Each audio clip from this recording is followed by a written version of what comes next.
Louvado seja nosso Senhor Jesus Cristo, para sempre seja louvado. Vamos então, meus irmãos, dar continuidade nos capítulos 9 e 10 do Evangelho segundo São Lucas. Lucas 9 e 10. Rezemos juntos pelo sinal da Santa Cruz. Livrai-nos Deus nosso Senhor dos nossos inimigos, em nome do Pai, do Filho e do Espírito Santo. Amém. Vinde, Espírito Santo, enchei os corações dos vossos fiéis e acendei neles o fogo do vosso amor. Enviai-nos, ó Pai, o vosso Espírito, e tudo será criado, e renovareis a face da terra. Oremos. Ó Deus, que instruíste os corações dos vossos fiéis com a luz do Espírito Santo, fazei que apreciemos retamente todas as coisas, segundo o mesmo Espírito, e gozemos sempre de sua consolação, por Cristo Senhor nosso. Amém. Vamos lá então, capítulo 9 do Evangelho segundo São Lucas. Reunindo Jesus os 12 apóstolos, deu-lhes poder e autoridade sobre todos os demônios e para curar enfermidades. Enviou-os a pregar o reino de Deus e a curar os enfermos. Disse-lhes: não leveis coisa alguma para o caminho, nem bordão, nem mochila, nem pão, nem dinheiro, nem tenhais duas túnicas. Em qualquer casa em que entrardes, ficai ali, até que deixeis aquela localidade. Onde ninguém vos receber, deixai aquela cidade, e em testemunho contra eles, sacudi a poeira dos vossos pés. Partiram, pois, e percorriam as aldeias, pregando o Evangelho e fazendo curas por toda a parte. Então aqui vem falar dessa missão dos 12 apóstolos, né? Eles que são aqui enviados em missão com a autoridade e o poder de Deus, né? Então eles são enviados para pregar o Evangelho com esse poder para expulsar os demônios e para curar as doenças, né? E eles vão então e vão percorrendo as aldeias e vão realizando curas por todas as partes, né? Do versículo 7 até o versículo 9, entra aqui em cena, né, brevemente, Herodes que tinha mandado matar João Batista, e alguns estavam dizendo que Jesus era João Batista, que ressurgiu dos mortos, né? Obviamente não era, mas Herodes mesmo diz: eu degolei a João, quem é, pois, este de quem ouço tais coisas? E Herodes procurava uma ocasião de ver Jesus. A partir do versículo 10, nós temos aí a primeira multiplicação dos pães, onde então aquela multidão que seguia Jesus estava ali com fome. Os 12 falaram: olha, despede essas multidões para que eles possam ir às aldeias, os sítios da vizinhança, procurarem alimento e hospedagem. E Jesus diz: dai-lhes vós mesmos de comer. Realiza ali o milagre da multiplicação dos pães, e todos comeram e ficaram fartos do que sobrou. Recolheram ainda 12 cestos de pedaço. Então, com 5 pães e 2 peixes, como nos vai relatar aqui o versículo 13, 5 pães e 2 peixes, Jesus multiplicou e sobraram 12 cestos cheios, né? Existe uma pregação por aí que diz assim que não foi milagre, que foi o milagre da partilha, que as pessoas tiraram porque elas traziam consigo e partilharam. Não foi, gente. Isso aqui foi um milagre, né, da multiplicação dos pães, tanto que sobraram 12 cestos cheios, né? Os apóstolos tinham visto que eles estavam ali já há muito tempo, que eles não tinham mais alimento, só apareceram esses 5 pães, esses 2 peixinhos, e sobrou 12, né, uma fartura aqui do que sobrou, 12 cestos cheios. A partir do versículo 18, num dia em que estava a orar a sós com os discípulos, perguntou-lhes: quem dizem os homens que eu sou? Responderam-lhe: uns dizem que és João Batista, outros Elias, outros pensam que ressuscitou algum dos antigos profetas. Perguntou-lhes então: e vós, quem dizeis que eu sou? Pedro respondeu: o Cristo de Deus. Ordenou-lhes energicamente que não dissessem nada a ninguém. Esse trecho do Evangelho nos desafia, né? Porque primeiro Jesus quer saber o que dizem, né, por aí. Quem dizem que eu sou, por aí. E por aí se dizia várias coisas em relação a Jesus, né? Mas aí então ele pergunta para o grupo dos 12, né? Ele pergunta para aqueles que lhes são próximos. E vocês? Quem vocês dizem que eu sou? Vocês sabem quem sou eu? Né? E Jesus pergunta isso para mim e para você neste dia. Será que nós somos íntimos de Jesus o suficiente? Nós tivemos um encontro real, um encontro verdadeiro com Cristo na nossa história, que nós possamos responder com propriedade quem é Ele para nós? Se nós não tivemos ainda, quem não teve ainda, né? Eu não vou dizer se nós não tivemos, eu não posso negar que eu tive um encontro pessoal com Jesus. Não posso negar. E você talvez tenha passado por essa experiência. Gente, isso é uma experiência real, é uma experiência concreta.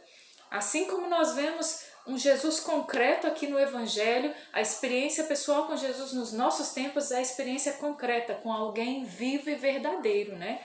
Se a gente for pegar o documento de Aparecida, ele cita várias vezes esse encontro pessoal com Jesus que é necessário para nós hoje. E nós precisamos pedir e precisamos ter esse encontro pessoal, né? Então eu bendigo a Deus pelo dia, então, em que daquele sábado para o domingo de Ramos, lá numa vigília lá na Serra da Piedade, eu vejo Jesus crucificado ali em oração, lógico, de olhos fechados, né? Mas eu vejo ali Jesus falando comigo, né? Jesus falando comigo. E nunca mais a minha vida foi a mesma. Tem um dia marcado, concreto, que aconteceu na minha vida, né? Eu ali dentro da realidade do grupo de jovens, eu fiz essa experiência, a experiência mais impactante da minha vida, né? Me encontrar com Jesus. Nós precisamos pedir esse encontro. E esse encontro não pode ficar só lá atrás, mas esse encontro precisa ser renovado. Nós precisamos cultivar uma amizade com Jesus, que Ele nos dê essa graça, não é? Versículo 23. Em seguida dirigiu a todos. Vamos pegar no 22. Ele acrescentou: é necessário que o Filho do Homem padeça muitas coisas, seja rejeitado pelos anciãos, pelos príncipes dos sacerdotes e pelos escribas. É necessário que seja levado à morte e que ressuscite ao terceiro dia. Então Jesus já vem aqui fazer esse primeiro anúncio da paixão. Ele diz que o Filho do Homem vai ser rejeitado pelos anciãos, príncipes, sacerdotes e escribas. E que é necessário que ele seja levado à morte, mas que ele vai ressuscitar no terceiro dia. Os discípulos ainda não entendiam, os apóstolos não entendiam o que estava acontecendo ainda, o que iria acontecer. Versículo 23, em seguida dirigiu-se a todos. Se alguém quer vir após mim, renegue-se a si mesmo. Então, vamos pensar, eu quero seguir Jesus? De verdade? Se eu quero seguir Jesus, vamos ver o que Jesus tem para falar para mim. Em seguida dirigiu-se a todos. Se alguém quer vir após mim, renegue-se a si mesmo. Tome a cada dia a sua cruz e siga-me. A gente acha que a felicidade está no ter, no poder e no prazer. Mas o ter o poder e prazer, na verdade, são as tentações do demônio. A gente viu quando o demônio tentou Jesus no deserto. Com o ter, o poder e o prazer. A gente acha que no ter, no poder e no prazer está a verdadeira alegria. Jesus diz aqui no que consiste a verdadeira alegria. A gente acha que quando a gente é amado, quando a gente é aplaudido, quando a gente é reconhecido, quando a gente possui coisas, quando a gente tem até mesmo saúde, quando as coisas estão bem, isso é estar bem, né? É aquela falsa sensação de segurança. Mas Jesus diz que se alguém quer segui-lo, precisa renegar-se a si mesmo. É uma luta renegar a nós mesmos. É uma luta, né? Esse seguimento de Jesus. Mas nisso está a alegria perfeita do coração. Renegue-se a si mesmo.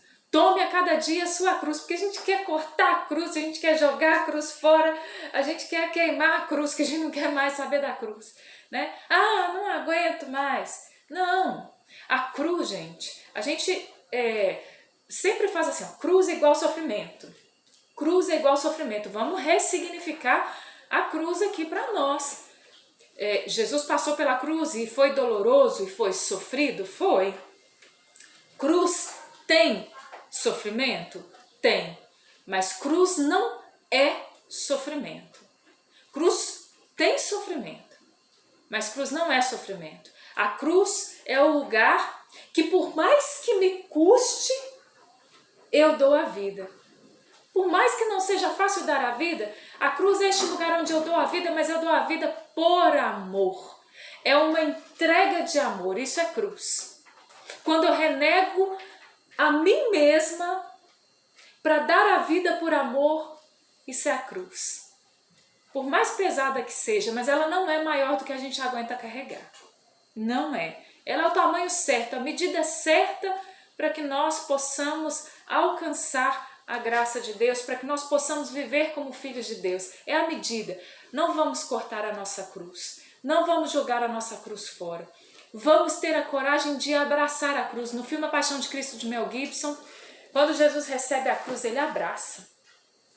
E os outros que foram condenados com ele começam a gritar: ele é louco, você é louco. Ele abraça a cruz e Jesus abraça a cruz. Né? Jesus sabia, ele tinha um olhar além. Vamos ter um olhar além, para além dos nossos problemas, das nossas dificuldades, né? Não adianta a gente querer ficar jogando a nossa cruz fora. Não vai dar certo. Porque quem quiser salvar a sua vida irá perdê-la.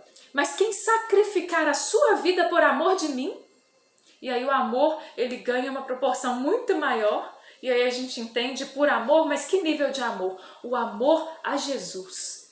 Quem quiser salvar a sua vida irá perdê-la, mas quem sacrificar a sua vida por amor de mim irá salvá-la. Quem souber viver a sua cruz por amor a mim vai salvar. Quem souber amar por amor de mim vai se salvar. Quem souber perdoar porque me ama vai se salvar. Quem souber lutar nessa vida por amor de mim vai se salvar. Pois que aproveita o homem ganhar o mundo inteiro se vier a perder-se a si mesmo e se causa sua própria ruína? Pode ser a pessoa mais rica, mais bonita, mais inteligente, mais cheia de tantas coisas desse mundo, mais aplaudido, mais reconhecido do mundo inteiro. O que adianta ganhar o mundo inteiro se vem a perder a si mesmo e se causa sua própria ruína? Gente, a gente vive no máximo 100 anos aqui nesse mundo, se viver muito, muito mesmo. E a eternidade? E o nosso olho precisa estar na eternidade. Pois que aproveita ao mundo, já li.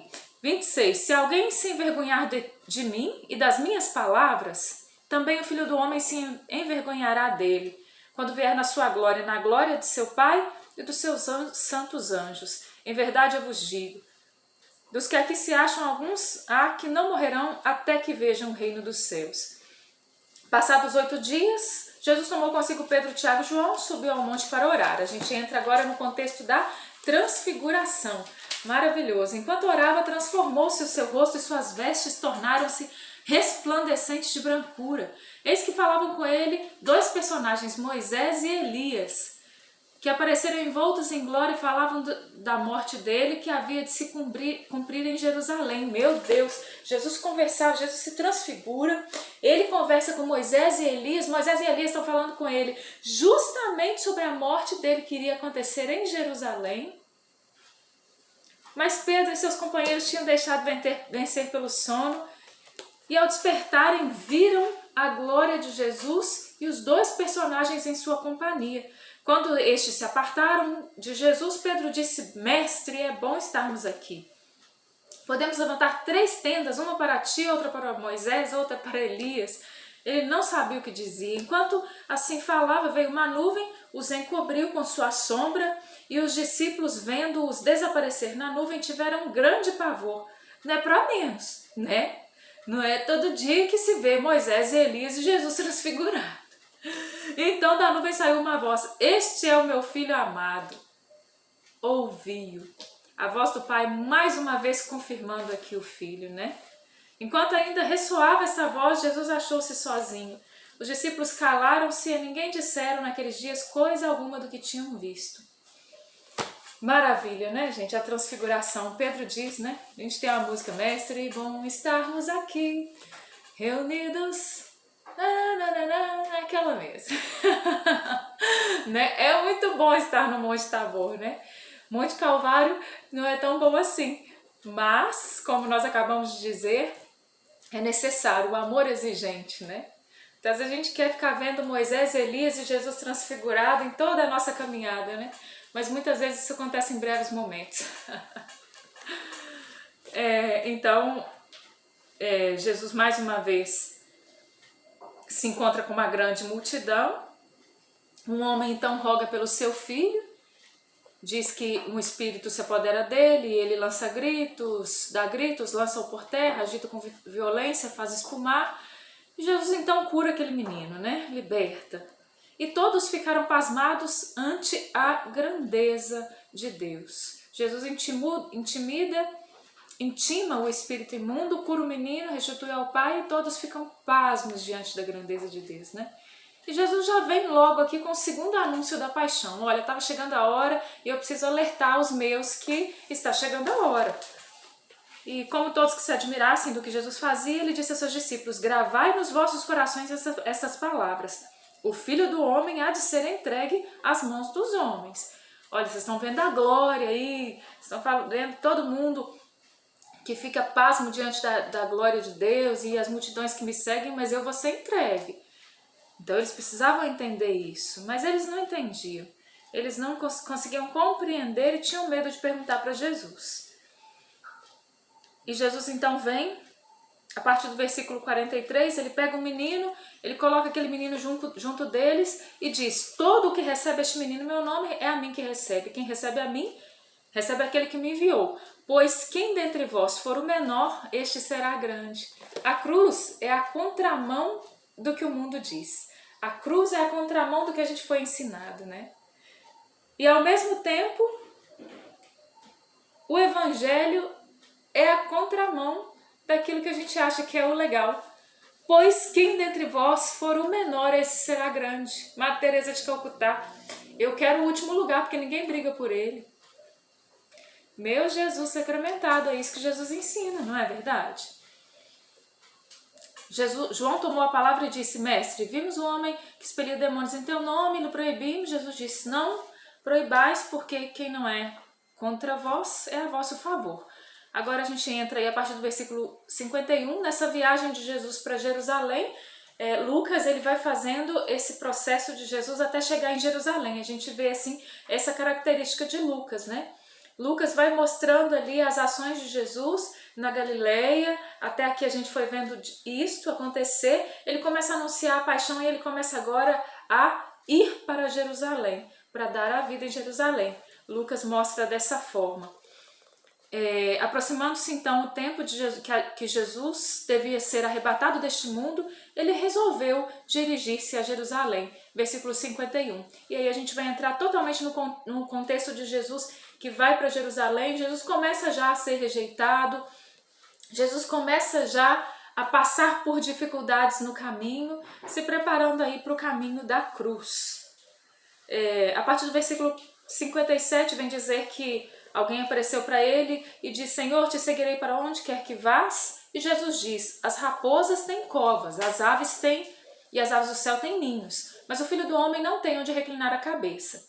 Jesus encontra um outro e diz para esse outro: segue-me. E ele diz: Senhor, me deixa primeiro enterrar o meu pai. E Jesus diz: deixa que os mortos enterrem seus mortos. Tu, porém, vai e anuncia o reino de Deus, né? Então, eu já ouvi uma explicação sobre essa palavra dizendo assim, que não é que o pai do menino estava morto, não. Mas ele falou assim: eu vou te seguir depois que eu enterrar o meu pai. Depois que eu enterrar meu pai, eu te sigo, Jesus. Você vai esperar o que para seguir Jesus, né? O que você vai esperar para seguir Jesus? Não, vem e segue-me, né? Então, escutar esse segmento de Jesus: Jesus, eu vou esperar eu casar, eu vou esperar eu ter filhos, eu vou esperar eu ficar mais velho, eu vou esperar. E a gente espera a vida inteira para dar uma resposta radical a Jesus. Eu não posso mais esperar e eu não vou mais esperar. Um outro ainda: Senhor, te seguirei, mas permite que me despeça dos que estão em casa. Senhor, eu vou te seguir, mas deixa eu despedir dos que estão lá em casa. Jesus diz: aquele que põe a mão no arado e olha para trás não é apto para o reino dos céus. Uma das palavras que mais nos desafia, um dos versículos bíblicos mais desafiadores, mais nos desafiam na palavra de Deus: aquele que põe a mão no arado e olha para trás não é apto do reino de Deus. Senhor, eu não quero olhar para trás, Senhor, não vou olhar para trás. Vamos pedir essa graça ao Senhor: Senhor, encha-nos o teu Espírito Santo para que nós não olhemos para trás. E Jesus então, a partir do capítulo 10 aí, vai falar da missão dos 72 discípulos. Depois disso, designou o Senhor ainda 72 outros discípulos e mandou-os 2 a 2 adiante de si. por todas as cidades e lugares para onde ele tinha de ir. E ele disse-lhes: grande é a messe, mas poucos são os operários. Rogai ao Senhor da messe que mande operários para a sua messe. Ide, eis que vos envio como cordeiro entre lobos. E aí Jesus vai dando uma série de recomendações que nos remetem à conversão de São Francisco de Assis, né? Eu não consigo ler essa passagem sem pensar em São Francisco que leu e que foi impactado por essa passagem, e São Francisco que larga tudo para ser ele mesmo o evangelho vivo, pregado aos homens. Maravilha, né? E é interessante, eu acabei de pensar aqui agora, né? Jesus envia 72 outros discípulos para irem onde ele não podia ir.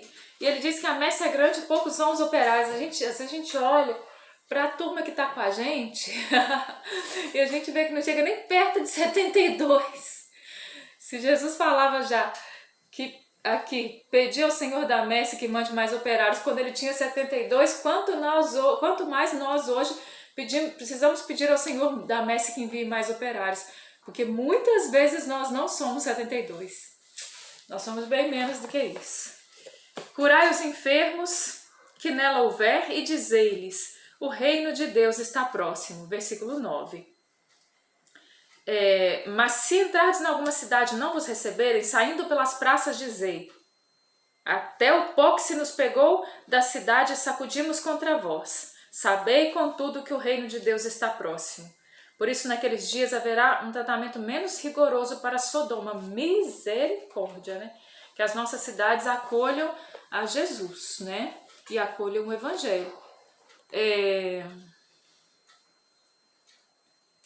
Versículo 16. Quem vos ouve, a mim ouve, e quem vos rejeita, a mim rejeita, e quem me rejeita, rejeita aquele que me enviou. Quando nós somos enviados em missão por Jesus, nós somos enviados como se fôssemos ele mesmo indo. Então, aqueles que acolhem, e por isso que Jesus foi tão duro nessa palavra aqui de sacudir a poeira contra as cidades, e falando que vai ter Sodoma vai ter um tratamento menos rigoroso, é por isso, porque na verdade quando os missionários saem em missão para anunciar Jesus, as pessoas que recebem esses missionários estão recebendo o próprio Cristo, missionários autênticos, verdadeiros. E quando rejeitam, estão rejeitando o próprio Cristo. Então, quando nós saímos em missão, nós estamos indo em nome de Jesus na missão, né? Nós temos também que ter essa consciência. Voltaram alegres os 72, dizendo: Senhor, até os demônios se nos submetem em teu nome. Versículo 17. Jesus disse-lhes: vi Satanás cair do céu como um raio. Eis que vos dei poder para pisar serpentes, escorpiões e todo o poder do inimigo. Aí eu lembro de um dia, gente, eu sou muito medrosa, e apareceu um escorpião aqui em casa. E eu estava sozinha em casa com as meninas, né? Tinha colocado as meninas para dormir. Na hora que eu estava escovando os dentes, assim, e geralmente eu não faço desse jeito, mas nesse dia eu deixei a porta do banheiro aberta, a luz acesa, e a luz do banheiro dava ali no meu quarto, na porta do meu quarto. Então eu olhei para o chão e eu vi um bichinho lá. Gente, que bicho que é aquele, né?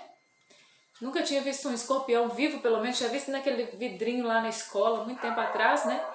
Falei: Jesus, que é isso? Na hora que eu olhei assim, falei: não acredito, Jesus, aquilo é um escorpião.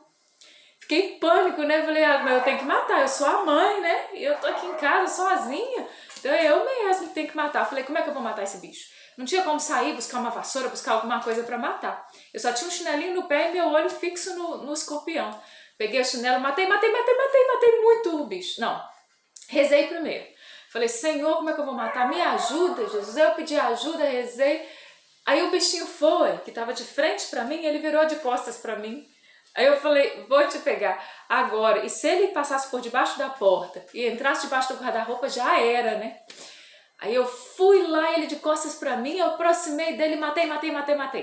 Até ter certeza que ele estava muito morto. E nessa hora o Senhor falou ao meu coração esse versículo, gente. Eu não estava pensando na Bíblia, obviamente, ali na hora, mas nesse momento, esse versículo aqui, ele veio ao meu coração. Onde está o versículo? Versículo 19. Eis que vos dei poder para pisar as serpentes e escorpiões e todo o poder do inimigo. Acredita? Foi desse jeito. E é interessante que o povo fala que escorpião não gosta de luz. Então não era para ele estar paradinho ali na luz, era para ele ter se escondido, mas ele ficou paradinho, estava virado para mim. Quando eu rezei, ele virou de costas para mim, não saiu do lugar, só virou de costas e eu matei. E Jesus falou isso comigo. Então Deus pode falar com a gente até no escorpião que aparece na casa da gente.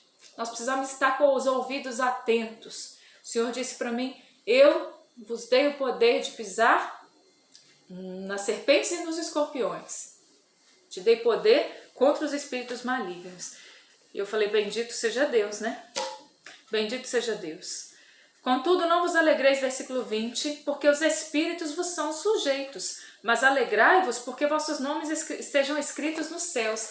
Então, a nossa alegria não pode estar só nessas coisas. Bendito seja Deus que o Senhor nos dá esse poder, essa autoridade, e nós precisamos rezar, gente. Precisamos ter uma vida de oração, precisamos fazer jejum. Hoje é sexta-feira, a igreja nos recomenda todas as sextas-feiras que façamos jejum e penitência, abstinência de carne. A nossa igreja pede. Então, que façamos o possível para que neste dia, toda sexta-feira do ano, nós façamos isso. Façamos um dia de jejum, façamos um dia de penitência, façamos um dia de abstinência de carne, não comamos carne na sexta-feira, não é? Que nós façamos isso, não é? Ah, aconteceu alguma coisa ali e eu comi a carne, né? Vamos supor, mas que não coma, né? É o que é o mais interessante de se fazer. Você esqueceu, não sei o que aconteceu, você comeu a carne. Então você vai substituir por uma obra de misericórdia, né? Você vai substituir por uma caridade, você vai fazer isso. Mas que não passe de liso a sexta-feira na nossa vida, o dia em que Jesus Cristo deu a vida por nós, morreu por nós na cruz, que esse dia não passe de liso, que toda sexta-feira a gente volte a essa realidade profunda do que a sexta-feira nos revela. Dia de penitência, dia de jejum, dia de abstinência de carne, né? E claro, um dia de conversão.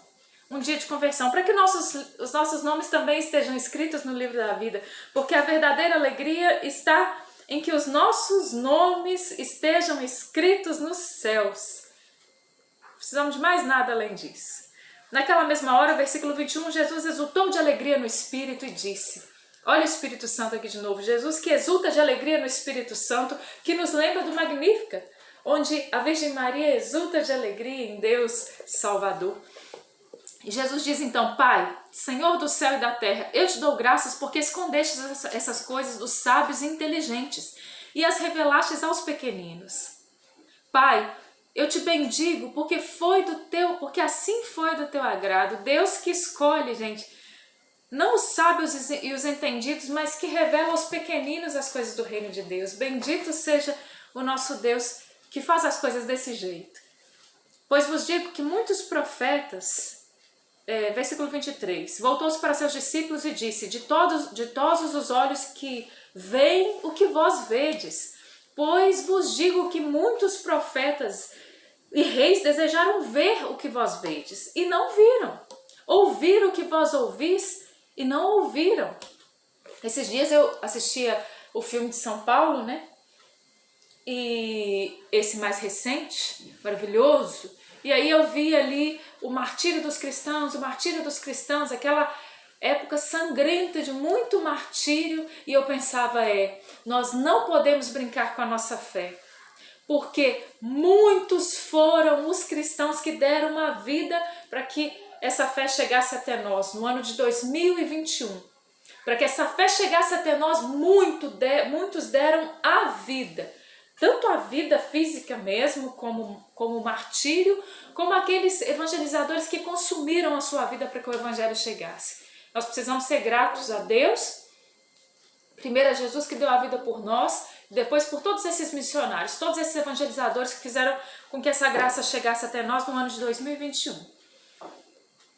Jesus então entra aqui na parábola do bom samaritano e ele vem nos ensinar então o que é a misericórdia, né?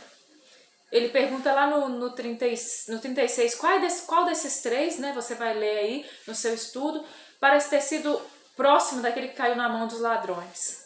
Respondeu o doutor da lei, aquele que usou de misericórdia para com ele. Então Jesus lhe disse, vai e faze tu mesmo. Aquele homem que cai na mão dos ladrões, apanha e fica semi-morto ali, e que passa o levita, não faz nada, passa o sacerdote, não faz nada, passa o samaritano e pega e trata daquele homem, leva para a hospedaria. É assim que nós devemos agir, diz Jesus, né? Agir com misericórdia. E falando aqui da sexta-feira, olha, sexta-feira também é dia de fazermos obras de misericórdia. Todos os dias é dia de fazermos obras de misericórdia, né? Mas que na sexta-feira a gente faça um exame de consciência e tome atitudes concretas também. Estando Jesus em viagem, entrou numa aldeia onde uma mulher chamada Marta o recebeu em sua casa. Então Jesus vai para a casa de Marta, Maria e Lázaro, né? Os amigos de Jesus de Betânia. Tinha ela uma irmã por nome Maria, que se assentou aos pés do Senhor para ouvi-lo. E Marta estava toda ocupada no serviço de casa, recebeu visita, tem que fazer comida, tem que arrumar a casa, tem que deixar as coisas no jeito. Marta fica nervosa e fala, Senhor, Maria não me ajuda? E Jesus diz, Marta, Marta, o Senhor não se importa que Maria não me ajude? E Jesus responde, você anda inquieta e você se preocupa com muitas coisas, Marta, mas uma só coisa é necessária. Maria escolheu a boa parte e essa não lhe será tirada. É importante fazer coisas, mas mais importante do que fazer coisas é se sentar aos pés de Jesus para escutá-lo, acolher Jesus dessa forma, estar com Ele. Ai, que o nosso coração deseja estar com o Senhor. Que o nosso coração deseja ser como Maria, como o coração de Maria, irmã de Marta e de Lázaro, que nós desejemos estar aos pés do Senhor, que nós busquemos estar aos pés do Senhor, que nós tiremos tempo para estar aos pés do Senhor, que nós tiremos tempo para escutar o Senhor, para ver o Senhor, para falar com o Senhor, para que nós possamos ir nos transformando nele, para que nós fiquemos parecidos com ele, para que nós possamos aprender dele o que é realmente necessário. Ave Maria, cheia de graça, o Senhor é convosco, bendita sois vós entre as mulheres, bendito é o fruto do vosso ventre, Jesus. Santa Maria, Mãe de Deus, rogai por nós pecadores, agora e na hora da nossa morte. Amém. Glórias ao Pai, ao Filho e ao Espírito Santo, como era no princípio, agora e sempre. Amém. Em nome do Pai, do Filho e do Espírito Santo. Amém. Louvado seja o nosso Senhor Jesus Cristo, para sempre seja louvado.